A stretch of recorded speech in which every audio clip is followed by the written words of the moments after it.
അള്ളാഹു പറയുന്നു, വസവാഉൻ അലൈഹിം അൻദർതഹും അം ലം തുൻദിറുഹും ലാ യുഅ്മിനൂൻ.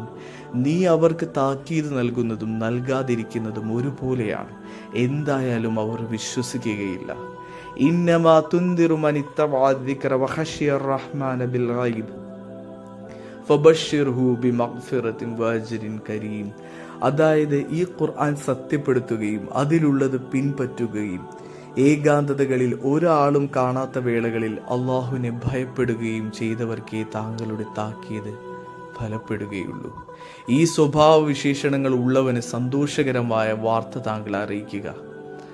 അള്ളാഹു അവൻ്റെ തിന്മകൾ മായ്ച്ചു കളയുകയും അവയെല്ലാം അവന് പുറത്തു കൊടുക്കുകയും ചെയ്യുമെന്നും പരലോകത്ത് അവനെ കാത്തിരിക്കുന്ന മഹത്തരമായ ഒരു പ്രതിഫലം, സ്വർഗപ്രവേശനം ഉണ്ടെന്നും അവനെ അറിയിക്കുക. ഈ ആയത്തിൽ നമ്മുടെ വിജയത്തിന് നിർബന്ധമായും വേണ്ട 2 ഗുണങ്ങൾ അള്ളാഹു പറയുന്നു.